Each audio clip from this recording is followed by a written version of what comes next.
지역 이슈를 속 시원히 풀어보는 헬로우 이슈토크입니다. 델타 변이에 이어 또다시 새로운 변이 바이러스가 등장했습니다. 바이러스 오미크론은 델타 변이의 5배 내지 6배 가까운 전파력을 가졌다고 알려졌는데요. 더구나 일일 확진자가 4천 명대를 넘어서는 상황에서 방역 당국도 긴장할 수밖에 없습니다. 정부는 일상회복 2단계 전환을 유보하면서 앞으로 4주간 특별 방역 대책을 시행하겠다고 밝혔는데요. 자세한 내용을 김경우 서울백병원 가정의학과 교수와 정진욱 뉴스원 기자와 함께 짚어봅니다. 안녕하십니까? 네, 안녕하세요. 안녕하십니까? 네. 자, 끝도 없습니다. 자, 오미크론. 이 바이러스가 무엇인지 또 어떻게 발견된 것인지도 좀 알고 가야겠습니다, 교수님. 네, 많이들 아시는 것처럼 이제 코로나 바이러스는 그 바이러스 주변에 스파이크 돌기가 있어가지고 이 스파이크 돌기를 이용해서 네. 세포에 결합해서 인투에 침입을 하게 되고 우리 몸이 이 바이러스를 막기 위해서는 이 스파이크에 대한 항체를 만들어서 이 스파이크 단백질이 우리 몸에 결합하지 않도록 하는 항체를 만들어서 네. 방어를 하게 되는데요. 그러니까 백신 접종을 하시게 되면 이런 항체를 만들게 되고 또 항체 치료제를 맞으시게 되면은 그 항체를 주입해서 바이러스가 침입하는 것을 막아주는 역할을 하게 되는데요. 문제는 이 바이러스에 있는 그 스파이크 돌기가 변형을 일으켜가지고 더 전파력이 높아지고 인체의 침입이 더 높아지고 그리고 아마도 기존에 있는 항체가 이 바이러스를 막는데 좀 효과가 떨어질 것이다. 이런 우려들이 나오고 있는데 처음에 발견된 것은 남아프리카에 있는 네. 보츠와나에서 처음 네. 남아프리카 공화국 연구자들이 발견을 했고 또 남아공의 하우탱이라고 하는 지역에서 집단 감염이 많이 빠르게 발전하는 것을 보고 세계보건기구에 이제 보고를 하였고 세계보건기구에서 이건 굉장히 우려 변이로 지정을 네. 하고 전 세계가 굉장히 주의를 기울이고 있고 또 실제로도 전 세계로 좀 빠르게 확산되고 있는 조짐을 보이고 있습니다. 예. 지금 이 오미크론이 관심을 받고 있는 대목이 전파력이 델타 변이 때보다도 5배 이상 빠르다. 이게 델타 변이도 상당히 그 전파 속도가 빨랐기 때문에 우리가 걱정이 컸었는데 아니 이게 어떤 특징이 더 두드러지게 보이는 겁니까? 네, 이제 델타 변이가 예. 전염력을 획득했던 기전이 이제 아무래도 적은 양의 바이러스도 쉽게 다른 사람을 감염시킬 수 있다. 그러니까 코로나 바이러스는 우리 침방울을 통한 비말을 네. 통한 전파, 직접적인 접촉이라든지 아니면 작은 비말이 먼지처럼 떠다니다가 다른 사람이 그것을 흡입했을 때 감염이 되게 돼 있는데 지금 아마도 이 오미크론 바이러스도 그렇게 다른 사람을 감염시키는데 보다 적은 양으로도 네. 또 사람 몸에 들어왔을 때 쉽게 인체에 들어올 수가 있겠고 또 문제는 하나는 기존에 백신을 맞으시거나 한번 감염을 앓고 나서 자연 면역이 생기신 분들이 다시 재감염된다는 사례가 증가하고 있기 때문에 네. 아마도 기존의 항체로 충분히 막는 효과가 좀 떨어지기 때문에 더 전파가 빠르게 일어나고 있는 것으로 보이고 있는데 한 가지 아직도 확실하지 않은 점은 어느 정도 면역력이 떨어질 것이냐, 조금 떨어질 것이냐, 많이 떨어질 것이냐 그 차이가 있겠는데 아마도 이제 한 2주 이내로 기존의 항체의 효과에 대한 분석이 나오게 되면 우리가 기존의 백신을 더 강하게 맞을 것인가 아니면 새로운 백신을 만들어낼 것인가 이러한 전략들이 나올 것으로 예상이 됩니다. 네, 이렇게 또 새로운 변이 바이러스 때문에 좀 혼란 속에 있는데요. 정부가 일상 전환 2단계 시행 직전에 전환 유보를 했습니다. 지금 이제 3차 접종을 기본 접종이라고 또 대통령이 얘기했고 특별 방역 대책 이야기 나왔는데 일단 내용이 어떤 거 있는지 좀 들어보시죠. 네, 정부가 29일 날 특별 네. 방역 대책을 발표했는데요. 최근 확산이 되고 있는 코로나19에 대한 방역 각각 추적에 일상회복 2단계는 일단 유보하기로 했고 대신 1단계를 4주간 더 유지하면서 고령층을 대상으로 추가 접종의 속도를 높이고 또 18세 이상 모든 연령층으로 이 추가 접종 네. 부스터 샷을 확대한다는 방침인데요. 또 관심을 모았던 사적 모임 규제라던가 아니면 미접종자 인원 제한, 방역 패스 등은 일단 추후 논의를 거쳐서 진행하겠다 이렇게 방침을 밝혔고 또 오미크론 변이 유입 차단을 위해서 남아공동 8개국 방역 강화국으로 지정하고 외국인 입국 제한 그리고 내국인 시설격리 등을 실시하고 그리고 재택 치료를 확대한다는 그런 방침입니다. 네, 일단 백신 접종에서 정부가 좀 입장이 크게 바뀌었잖아요. 네. 이제 3차 접종을 의무화하듯이 얘기를 했단 말이죠. 네. 좀 이걸 어떻게 해석해야 되는 거죠?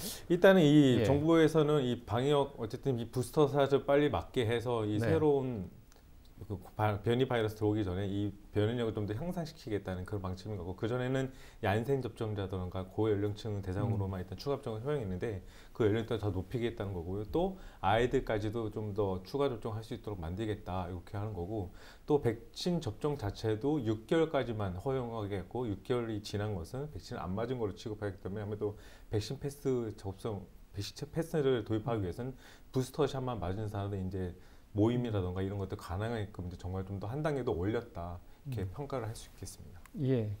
일단 정부가 마련한 백신 혜택, 백신 패스 유효기간 6개월, 또 3차 접종까지를 기준으로 하겠다. 좀 이게 핵심이었고, 교수님 지금 자 이렇게 어수선한 상황에 일단 전면 등교 상황은 유지가 되고 있거든요. 자, 이 학부모들의 우려가 큽니다. 어떻게 보세요? 네, 이제 소아청소년들의 예. 이제 학습권 그리고 친구나 또래를 통한 어떤 사회성을 습득하고 이런 것에 있어서 굉장히 대면 수업 같은 것이 중요한데, 말씀하신 것처럼 감염 위험이 어느 때보다 굉장히 높아진 상황입니다. 그래서 학생들이 감염됐을 때 건강의 위험성, 학생 본인이 감염돼서 위험할 수가 있고 또 본인은 가볍지만 또 주변의 다른 친구들이 감염되면서 그 중에서 병원에 입원을 해야 되거나 그 친구의 또 가족이 또 감염된다든지 이런 연쇄작용이 있을 수가 있기 때문에 학생들에게도 적극적으로 예방접종을 해야 되는데, 지금은 예방접종만이 학생들의 그런 학습권과 사회생활을 보장할 수가 있는데, 실제로 효과를 봤을 때로 처음에 예방접종을 했던 고3, 18세 같은 경우에 예방을 접종했는데 이상 반응은 이렇게 우려할 만한 수준이 아니고 예방 효과는 매우 뛰어났고요. 그 다음에 예방접종을 좀 늦게 맞았던 16세, 17세도 발생률이 증가했다가 최근 접종률이 높아지면서 발생률이 줄어들고 있는 효과를 보이고 있기 때문에 적극적으로 예방접종을 하셔야 되겠고, 지금 13세에서 15세 같은 중학교 연령층에서도 확진자가 증가하고 있는데 빨리 예방접종을 통해서 학습권과 이런 친구들끼리 만날 수 있는 이런 것들을 좀 보장해주는 노력들이 가장 기본적인 것은 예방접종. 그리고 예방접종만으로 충분한 효과를 낼 수가 없기 때문에 실내 공간에서 마스크 착용이라든지 또 감염 위험이 높은 학교 밖 다중이용시설을 방문하는 것을 학생들은 좀 최대한 자제하는 노력들이 같이 병행되어야 되겠습니다. 네, 일단 뭐 학교 안에서도 좀 별일 없기를 간절히 바랍니다만은 하여튼 쉽지 않은 상황입니다. 자, 오미크론 때문에 지금 일본은 외국인 입국 전면 금지를 했어요. 우리는 일단 8개국 발생국가 위주로 제한을 했고, 자, 우리 이게 좀 델타 변이 때보다 빠르기 때문에 한국 상륙 가능성 어디까지들 얘기를 하고 계십니까? 네, 지금 전국적으로 아직 오미크론의 국내 발생은 확인되고 있지는 않은 상황인데, 말씀하신 것처럼 주요 발생국 8개국을 일단은 외국인은 입국 금지, 내국인은 들어오시더라도 10일간 격리를 하셔야 되고 PCR 검사를 여러 번 하는 그런 강화 정책을 하고 있는데, 지금 전 세계적으로 8개국 이외에 다른 국가에서 지역사회 감염이 지금 의심되는 사례들이 많이 보고되고 있는데요. 그러니까 남아프리카를 방문하지 않았는데 오미크론 감염이 확인되는 사례, 그러니까 감염원이 지역사회에 있을 가능성이 있기 때문에 다른 나라를 통해서 입국될 가능성이 매우 높겠습니다. 그래서 결국은 우리가 8개국을 막는다고 해도 유입되는 것은 이제 시간 문제일 수가 있겠고, 그렇다고 해서 전 세계에서 들어오는 외국인을 입국을 금지하는 것도 또 거기에 따르는 좀 손해 같은 것들이 많을 수가 있기 때문에 일단은 그 입국을 제한해서 들어오실 때 PCR 검사 음성인 분만 들어오고 또 들어와서 PCR 검사를 하고 또 시설 격리 같은 것을 강화하는 이런 조치들을 좀 추가적으로 해야 될 것 같고요. 문제는 그렇게 해도 우리가 기존에 알파나 델타 변이가 국내에 상륙해서 지역사회 감염으로 퍼졌던 것처럼 결국 이제 시간 문제일 수가 있겠습니다. 그래서 우리가 이렇게 입국 제한을 하는 것은 결국은 우리가 바이러스의 특성을 알고 우리가 방역 체계를 정비하기 위한 시간을 버는 수단인데, 그것이 이제 얼만큼 빨리 우리 지역 사회로 퍼질 것인가라는 것이 좀 우려되는 부분은, 지금 일단 들어온 오미크론 감염자가 지역 사회에서 확산되는 속도는 사실 우리 지역 사회의 방역 긴장도에 달려 있거든요. 거리두기가 좀 강화된 상태에서 대면 접촉이 적은 상황에서는 설사 들어온다고 해도 확산 속도가 좀 늦을 수가 있는데, 지금 같은 상황에서는 만약에 유입이 되면 좀 위드 코로나와 같은 한국 현황에서는 유입이 된 경우에 굉장히 빠르게 확산될 위험성이 매우 높은 상황이다 이렇게 예. 볼 수 있겠습니다. 그러니까 지난 델타 변이 때보다 더 확산 속도에서 우려되는 상황이다라는 말씀이시고 지금 일단 들어오고 나면 또 PCR 검사를 통해서 또 구별해내는 것도 중요하지 않습니까? 지금 우리 어떤 검사 체계로 이렇게 쉬운가요? 가능한가요? 네, 기존에 예. 처음부터 이제 PCR 검사를 예. 할 때는 이제 바이러스의 뭐 돌기라든지 껍질 막이라든지 예. 속의 핵이라든지 여러 부위가 있는데 PCR 검사는 동시에 여러 군데, 3군데 이상 검사를 하게 되어 있고 예. 변이가 많이 생겨서 놓치기 쉬운 우리가 스파이크 쪽은 가급적 검사를 안 하고 있는데 그렇기 때문에 기존의 PCR 검사는 일단 오미크론이든 예. 뭐 델타든 코로나 바이러스에 감염이 된 바이러스를 우리가 찾아낼 수 있습니다. 예, 그렇기 때문에 알 수는 있는데 일단 양성이 나왔는데 이 양성이 어떤 종류의 바이러스인지를 알기까지는 추가적인 유전체 분석하는 데는 3일 정도가 걸리기 때문에 우리가 나중에 나온 확진자가 알고 보니까 오미크론 감염자였다고 알았을 때는 네. 이미 많은 접촉이 있을 가능성이 있기 때문에 일단은 우리가 지금은 확진자를 알 수 있지만 그걸 조금 더 빨리 오미크론 감염자인지 알아내기 위해서는 오미크론의 특이된 그 변이를 찾아낼 수 있는 PCR 검사 키트를 추가적으로 개발하게 되면은 우리가 그 키트로 검사하게 되면은 오미크론 감염자인지 몇 시간 내로 알 수가 네. 있기 때문에 그때까지 좀 시간이 걸리기 때문에 일단은 상륙을 좀 최대한 저지하고 지역사회 확산을 좀 저지하고 그리고 코로나19에서 양성이 나오신 분들은 가급적이면 역학조사를 좀 철저히 해서 추가적인 접촉이 일어나는 것을 격리하는 이런 노력들이 함께 좀 진행돼야 될 것으로 보입니다. 항상 저희한테는 주어진 시간이 너무 조금인 것 같아요. 네. 갓가스로 버티고 이어가는 그런 모습인 것 같습니다. 자, 정준욱 기자, 지금 이제 위중증 환자들도 더 늘면서 600명대에서 내려가지 않고 있어요. 지금 시설 대책 변화가 있습니까? 어쨌든 중증 환자가 계속 늘어나고 있고 병상수는 한정돼 있어서 지금 거의 다 차고 있어서 지금 계속 수도권 발생 확진자를 지방에서 보내고 있지 않습니까? 그래서 정부가 꺼내든 카드가 이제 재택 치료인데요. 그러니까 모든 확진자 재택 치료가 불가능한 경우 제외하고는 네. 이제 재택 치료 원칙으로 전환하게 됐죠. 그리고 또 병상 확보를 해서 행정명령도 하게 되고 그리고 기존 병실 운영 효율화로 병상 가동률을 강화한다는 방침이 있는데요. 그리고 또 기존 감염병 전담병원에서만 공급하던 항체 치료제 같은 경우는 생활치료센터고 요양병원, 일반 병원에서도 추가로 확대하고 그리고 재택 치료자도 단기 외래진료센터에서 투여가 가능하도록 조치했습니다. 그리고 경부형 치료제도 선물 구매 물량 40만 4천 부문을 외에 추가 구매를 또 검토하고 신속한 도입을 위해서 제약사와 협의한다는 얘기를 하고 있습니다. 근데 이 재택 치료의 실효성에 대해서 좀 논란이 좀 있어요. 제가 좀 취재를 해보니까 어쨌든 정부가 29일에 특별 방역 대책을 발표하면서 재택 치료를 발표했는데 각 지자체의 이 재택 치료에 대한 뭐 현실적인 대응 방안이라든가 이런 거 물어보니까 현재까지 내려온 대응은 없다라고 얘기를 하더라고요. 그래서 그러면은 지자체 나름대로 이거 만들어야 되는데 어떤 대응이 있느냐 물어보니까 일단은 제가 하나 좀 걱정이 되는 게 한부모 가정이라든가 아니면 맞벌이 부부 그리고 70세 이상의 노인분들인데 돌봄이 없으신 분들 그리고 기타 또 외국인 근로자들 이런 분들이 과연 재택에서 그런 치료가 가능할 것이냐 그래서 현실적인 대응 방안을 물어보니까 현재까지는 그런 취약계층 같은 경우는 정부 지침상에 병상을 요청하라고 되어 있는데 지금 병상이 없는 상태에서 병상을 요청하라고 했자 지금 어떻게 할 수 있는 방법이 없지 않습니까? 그래서 이거를 과연 그래서 일각에서는 이게 재택 치료가 아니라 그냥 재택 대기다.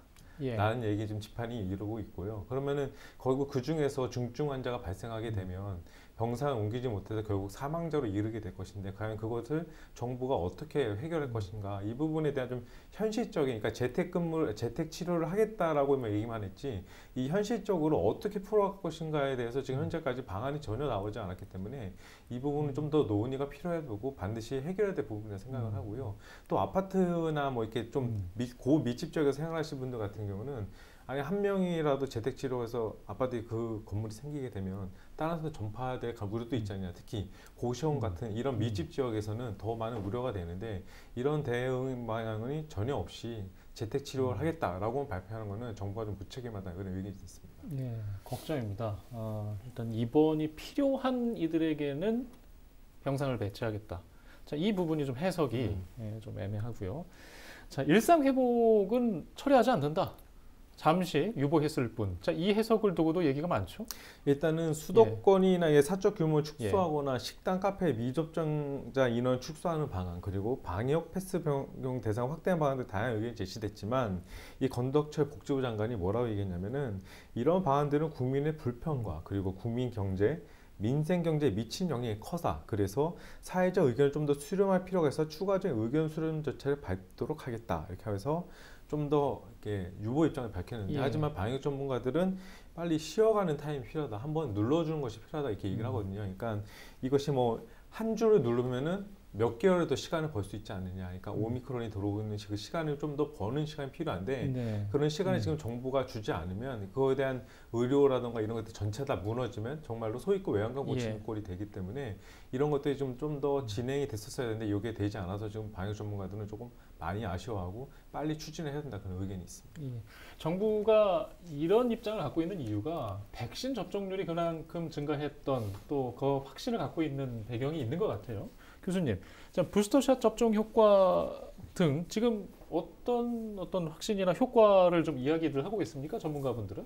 네, 지금 말씀하신 건 백신 접종률 자체가 높은 건 좋지만 그 안에서 취약군이 얼만큼 보호를 받느냐에 대해서는 특히 이제 부스터샷 3차 접종을 맞으셔야 되는 분들이 충분한 접종을 하지 못한 상태에서 갑작스럽게 급격한 사회적 거리두기 완화, 위드 코로나를 하면서 고령층, 고위험층이 갑자기 사망자, 위중증이 증가하고 병상이 부족해진 사태가 생겼기 때문에 지금은 일단 이분들이 추가 접종을 맞고 어느 정도 항체가 생길 때까지만이라도 다시 좀 일상을 회복을 조금 물러서서 사회적 거리두기를 강화해서 확진자가 생기는 걸 줄이고 그다음에 우리가 병상을 좀 추가적으로 확보한 다음에 다시 한 걸음 전진하는 것이 필요한데 지금은 이렇게 물러나지 않고 자꾸 앞으로 전진만 하는 모습이 결국 많은 피해자를 양산할 텐데 그것이 코로나19 환자뿐만 아니라 비코로나 환자도 지금 굉장히 큰 피해를 볼 수가 있는 위험한 상황인데 왜냐하면 기존에 쓰고 있던 일반 환자를 위한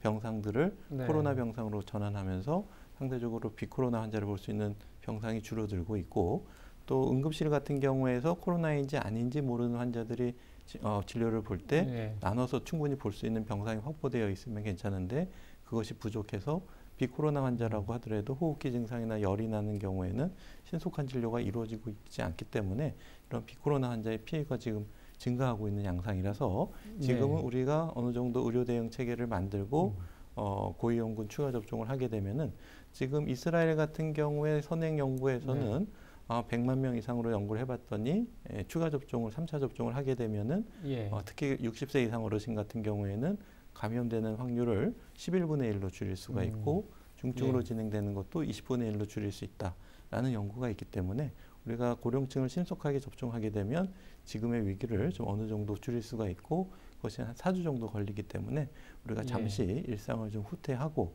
다시 나가는 것이 지금 필요한 시점이라고 할 수 있겠습니다. 그 말씀을 들으니까 잠시 좀 우리가 거리두기를 했어야 했는가라는 좀 아쉬움은 좀 남는 것 같아요. 자, 좀 마지막 질문 드릴게요, 교수님. 자, 이 향후에 지금 오미크론까지 나왔잖아요. 향후에도 우리가 걱정을 하지 않을 수가 없어요. 앞으로 또 더 강력한 것들이 등장을 할까요? 일단은 지금 예측하기는 어렵지만 우리가 기존에 코로나19가 처음 시작했을 때보다는 그래도 백신을 만든다든지 또 항바이러스 치료제가 이제 곧 출시를 한다든지 이러한 대응 영역이 좀 많이 생겼고 또 이제 일부 국가에서는 대응할 수 있는 의료 대응 체계, 병상을 충분히 확보하고 의료진을 확보를 했기 때문에 새로운 변이가 나온다고 하더라도 조금 시간을 벌면서 대응하는 전략들을 가지고 있는데 우리나라 같은 경우에도 과연 그런 자주적인 역량을 가지고 있을까라는 것을 봤을 때는 아직은 우리나라는 좀 취약한 부분이 많고 그래서 오미크론이 상륙했을 때 지금보다 더 병상이라든지 이런 것이 더 악화될 가능성이 많겠고 그 다음에 이제 변이가 나올 가능성도 있기 때문에 우리가 지금은 어떻게 이번 겨울만 넘기겠지 하는 임시 대응보다는 보다 좀 근본적인 체계를 바꾸는 노력들을 지금이라도 좀 빨리 시작해야 될 것 같습니다. 일단 모두들 우려하는 상황은 비슷한 것 같습니다. 뭐 지금 지켜온 대로 또 저희가 방역 수칙을 지키고 접종률을 높여가는 것은 바뀌지 않는 것 같습니다. 자, 이슈토크 오늘 순서는 여기서 마치겠습니다. 시청해주신 여러분 고맙습니다.